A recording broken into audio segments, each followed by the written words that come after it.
Our people believe that the ancients protecting Mount Arreat have the power to stop Baal. Unfortunately, the Lord of Destruction has shown great power to undermine our faith. This is the story of the Betrayal of Harrogath and the quest's original appearance in Diablo 2. After rescuing the trapped Anya, daughter of the Elder Oust, from the prison of ice at the hands of the betrayer Nihlathak, she approaches us and reveals why the one-time Elder of the Barbarians betrayed his people and imprisoned her to keep his secrets, saying, Nihlathak told me he struck a deal with Baal to protect Harrogath. In exchange for the demon's mercy, the misguided fool plans to give Baal the relic of the ancients, our most holy totem. Doing so will allow Baal to enter Mount Arreat unchallenged by the ancients. I tried to stop Nihlathak, but he imprisoned me in that icy tomb. Nihlathak must be stopped before he dooms the whole world. As much as I would love to strangle the life out of him, I'm afraid I haven't the strength. You must go to his lair through this portal I've opened, kill him, and then bring back the relic of the ancients. Stop Nihlathak from destroying what we have striven for eons to protect. It now makes sense why Nihlathak bristled at our attempts to thwart Baal since our arrival. Although twisted in his logic, believing he could placate a prime evil, does he really believe Baal's benevolence would extend 1 second past his capturing the World Stone? Surely he must sense the Lord of Destruction will never stop until Sanctuary is but another twisted plane of hell itself. Whatever his quote-unquote logic is, it's too late. We gaze at the crimson portal before us and know we're going to need guidance before facing the crusty lunatic. As we pass Nihlathak's old fire and clench our teeth at the thought of his stupidity, we then see the Horodric scholar Deckard Cain for guidance on this relic of the ancients, saying, Regretfully, I know very little about this relic. However, if what the others say is true, then Baal must not gain possession of it. Stop Nihlathak before all is lost. Unfortunate, but perhaps the barbarians native to the land know more due to its cultural significance, to which the aging mercenary Qual Kek remarks, I saw Nihlathak leave town just before you found Anya. He must be held accountable for his criminal deeds. Find him and bring him back if you can. Likely he won't come willingly, and you'll be forced to kill him. So be it. Capturing one as crafty as Nihlathak will be a feat indeed. Killing him, well, we know due to whispers of his necromancy, he probably won't be undefended, and we will not have the element of surprise on our hands. Seeking Marla the healer on the steps of her infirmary, she says, My worst fear has come true. Nihlathak has gone mad.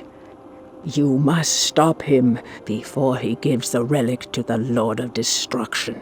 It seems, unfortunately, no one knows more of this relic outside the fact we must intercept Nihlathak, but we fear it may already be too late. By his forge, Larzik, the armorer, then states, Now, rescuing Anya, that's good.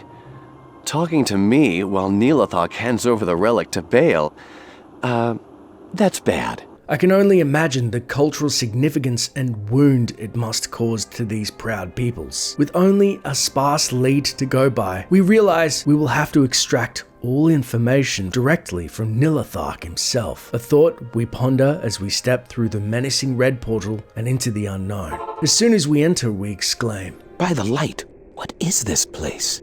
Surrounded by darkness and a cliff face with a sheer drop below, we press up into the icy unknown just to be ambushed from the underbrush by prowling undead. As we contend with the first, we see a slew ambling towards us, dragging their claymores, promising of our own undeath to come.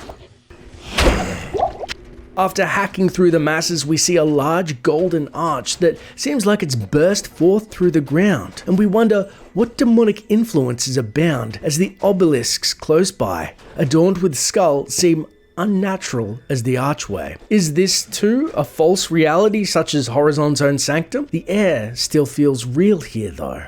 Before we can contemplate the magical nature of this place, the undead around us rise again, and we realize we will be swarmed soon by the reanimated horde on our heels if we don't press on. Rushing to shelter, we find what must be Nihlathak's temple, and we hope to thin their ranks, but as we step inside, we're met with naught but more danger. Although the undead outside was shambling, we find out they're capable of unleashing a fast, short-range charge attack, which greatly increases their damage. Bolstered by their fire-enchanted leader, Pindleskin, we're forced to meet them on their own terms. After Pindleskin's pitiful party is perished, we do not wait for their reawakening, and instead step into the door leading to the Halls of Anguish.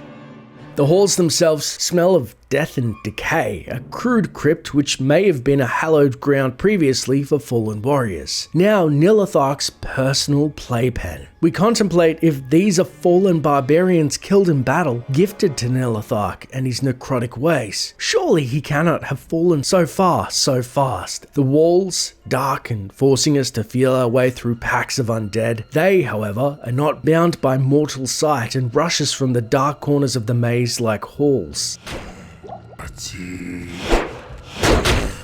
The walls of the halls seem to bear crude art, whether murals to Nihlathak or to Baal is unknown, but upon closer inspection, we make out what appear to be red eyes, gazing out at us in an almost mocking fashion.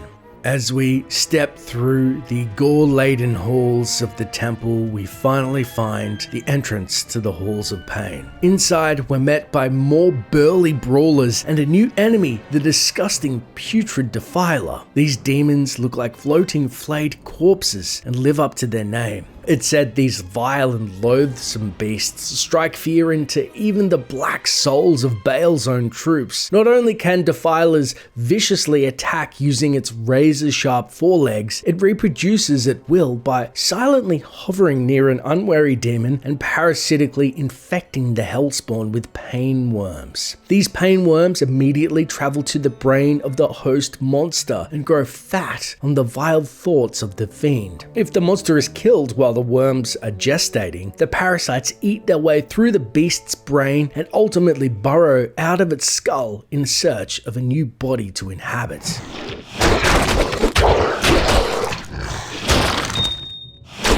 After what feels like hours of feeling our way through the crypt, we finally happen into a room that we see has the fabled passage to the Halls of Vort, and realize, looking at the wall to the north, the very foundation of this place is largely made of bone and death. With that grisly thought, we step down another level. Seeing a poor barbarian strung up, we cannot help but wonder how Nihlathak can rationalize any of this to aid Baal. His intent may have started out as altruistic at some point, but this place reeks of lunacy and death. Realizing we will face the very lunatic at the center of this horrible charade, we step through the portal once more and seek the wisdom of the inhabitants of Harrogath. Marla then questions, Nihlathak was never the kindest man, but for him to betray the whole world, where shall his soul finally rest? his soul. Hopefully in the soul stone to dance for Baal's amusement until we smash it. Then the abyss. Larzik then bluntly states, What's there to talk about? Kill Nihlathak. he's right, talking to him while Nihlathak lives is not advisable. Anya then barks, Nihlathak is a traitor. If Baal gets the relic, he shall enter the mountain and wreak havoc there. I cannot believe that Nihlathak would give the relic to Baal in any kind of trade. He's truly insane if he believes that he can deal with the Lord of Destruction. Cain optimistically muses, Oh, this is a truly horrible turn of events. I know it seems you have always been one step behind, my friend. But look at it this way. You have evil on the run. a day late and $1 short, my friend. It seems to be our lot in life. Lastly, we see Qual Kek, who says, My advice is to go in quick and hit hard. Nihlathak can't be half as tough as the beasts you faced out there. I tend to agree. Although there's not much surface area on his bony old behind, there's a lot of knobbly bits for our trusty flail to latch onto. However, I dare say we should not underestimate Nihlathak, lest we are then gifted up to Baal along with the relic. Heading back down through the portal to the Hall of Vort, we see 4 hallways spreading from the entry point and are met with flocks of hell temptresses. Though their outer form is of a voluptuous female human with wings and talons, we know that these are Baal's personal mistresses of hell, and he does not want Nihlathak to fail. This level is the most disturbing of all. It seems Nihlathak is cruelly torturing barbarians for the sheer thrill of it. Surely he's gone mad to bear his brother's corpses littered about proudly in cauldrons of blood for his minions to feast on. While exploring an eastern hall, our quest updates with one directive: kill Nihlathak. We sense that Nihlathak is close, as we feel his eyes upon us as if somehow watching us through the very walls like his murals depict. We do not see him first. Instead, his minions flock to us, and as they fall, corpses explode in our face, and we wonder if there's an overseer present as we're pushed to a poor naked woman's body strewn across the wall, and I'm bombarded with flesh and sinew exploding into shards of pain, piercing our armor and every crevice in between. Then we realize this is Nihlathak's doing. Atop a dais in the middle of the room, Nihlathak promises, Kill you. "You first," we counter, and go to rush him as horny harlots hover at us and block our paths. Finally, with numbers dwindled, we step in to acquaint his bony carcass with our flail and realize he's not defenseless even without his army. Blasting wafts of arctic blasts, we're all but frozen, our flesh to the bone, save for our enchanted sash that disallows freezing. We thirstily gulp health potions as we hesitantly breach the gap and dance around Nihlathak's ice blast, knowing pain is in store for us no matter which way that we attack the situation. After a grueling battle, Nihlathak falls and his soul bursts forth from his body in an agonizing scream.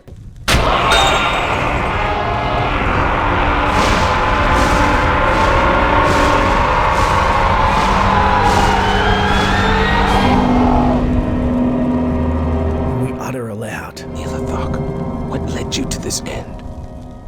We then search his corpse, and although it seems Nihlathak was well paid in coin from the encounter with Baal, but beside coin there is a strong barbarian helm. However, the relic is nowhere to be found on his person. Frantic, we rush back to Harrogath with the news, and Mala states, So the relic is lost. Do not dwell on failures past. It is your future that matters more. Although she's right, we can only lament the thought of Baal's grubby paws on such a treasure. As if defining our thoughts, Larzik looks up and ponders. What does Baal plan to do inside Mount Ariat? The seed of the world and the eye of Anu live in Ariat, we know. Nothing good will come of this. We then see Qualkek once more, who says, Nihlathak was a vile demon that shall find his home among the tortured minions of hell. You battled the darkness without fear. I laud your skill and courage. Although thankful of his kind words, only a fool does not hold a healthy fear of the forces of darkness, and I've seen too many brave men succumb to their misguided self-belief. Cain then warns, saying, Beware! Baal grows stronger with every passing moment. And finally, Anya, standing by her portal, once more says, You have stopped Nihlathak, but he didn't have the relic. He must have already given it to Baal. Now Baal will not be tested when he reaches Ariat's summit. Damn Nihlathak. I do thank you for trying, though. Please allow me to honor your courage by magically inscribing your name onto an item of your choosing. It's the least I can do. We decide to hold off on inscribing our weapon until we get closer to the Lord of Destruction. With Baal unopposed at Ariat's summit, our encounter is almost upon us. But that is a story for another time. Thanks for watching. If you enjoyed this video, please like and subscribe, plus hit the bell. It 100% boosts the channel and it makes sure you don't miss the epic conclusion of Diablo 2. As always, thanks for watching, and until next time, Traveler.